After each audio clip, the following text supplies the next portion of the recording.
अस्सलामु अलैकुम वरहमतुल्लाहि वबरकातुहू। देख सकते हैं मैं इस वक्त दुनिया की सबसे मुबारक जगह पर मौजूद हूँ। मौलाना साहब के हक में, उनके बेटे के हक में जो दुआएं आपके दिल में आती हैं वो कमेंट में जरूर लिखिएगा।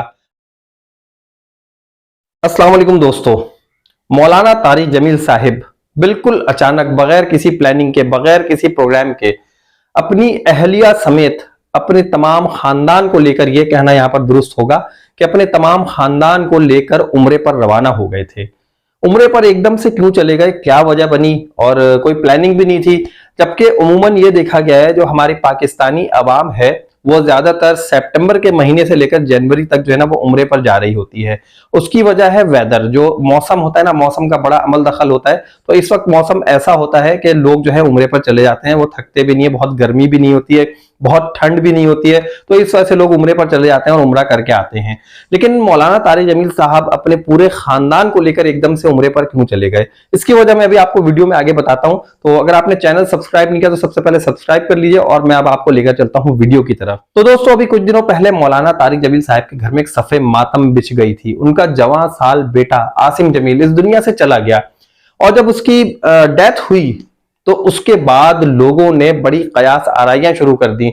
सिर्फ आम लोगों की बात नहीं कर रहा हूं, जो अपने आप को मुफ्ती कहते हैं, जो अपने आप को आलिम कहते हैं, जो अपने आप को मौलाना कहते हैं, और पता नहीं कौन कौन से टाइटल्स उनके नाम से पहले और उनके नाम के बाद लगे हुए, इन लोगों तक ने जो है ना वो क्रिटिसाइज करना शुरू कर दिया।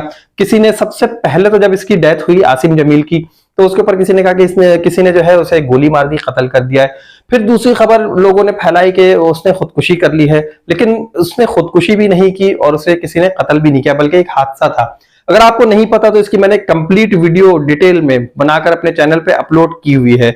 उसका लिंक आपको यहां नजर आ रहा होगा और उसका जो आपको लिंक है डिस्क्रिप्शन में भी मिल जाएगा, वहां से आप देख लीजिएगा। लेकिन अभी इस वीडियो को देखें। तो आसिम जमील के बारे में आपको बताया था कि उसकी डेथ हुई और लोगों ने मुख्तलिफ कयास आराइयां की, मुख्तलिफ जो अपने आप को नाम नेहाद आलिम कहते हैं, उलमा कहते हैं, मुफ्ती कहते हैं, उन्होंने जो है तारिक जमील साहब के ऊपर कीचड़ उछालना शुरू कर दिया कि इनके बेटे ने खुदकुशी कर ली, ऐसा कर लिया, वैसा कर लिया। तो बहरहाल उनका बेटा कैसा था, नेक सीरत था, नेक सिफत था, और बचपन से लेकर जवानी तक, अपनी वफात तक उसकी क्या जिंदगी रही, इस पर भी मैंने एक बहुत डिटेल वीडियो बनाई हुई है। उसका भी लिंक मैं डिस्क्रिप्शन में दे दूंगा, वो भी जरूर देख लीजिएगा।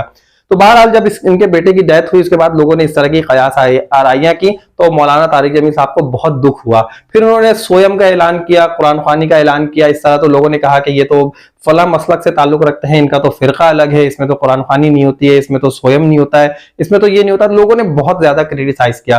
तो एक तो बेटे का गम, ऊपर से ये लोगों की तरफ से, अवाम की तरफ से, और इन उलमा, नाम नेहाद उलमा के किराम की तरफ से ये जो क्रिटिसिज्म का मामला था, तो मौलाना तारिक जमील साहब और उनकी फैमिली बहुत ज्यादा सदमे में मजीद आ गई। और उसके बाद इन्होंने यही सोचा कि अब तो मामला हो चुका है और अब अल्लाह के हम करीब हो जाते हैं वापस। तो इस वजह से इन्होंने क्या किया, वैसे तो देखिए दुआ तो कहीं से भी मांगे, पूरी दुनिया में बैठ के, किसी भी कोने में, जंगल में, पहाड़ में, बयाबान में, अल्लाह ताला हर जगह से दुआ को कबूल फरमाता है। लेकिन मौलाना तारिक जमील साहब ने कहा कि अब हम चलते हैं उस मुकद्दस जगह पर, उस मुबारक जगह पर, दुनिया की सबसे मुबारक तरीन जगह पर चलते हैं और वहां जाकर हम अल्लाह के हुजूर दुआ मांगेंगे। जितने लोगों ने बुरा भला कहा है उनके भी हक में बेहतरी की और हिदायत की दुआ करेंगे, और जितने लोगों ने उनको सपोर्ट दी है, अल्लाह ताला उनको बेहतर तौर पे, और मतलब ये कि उनके लिए खैर आफियत की दुआ मांगी उन्होंने।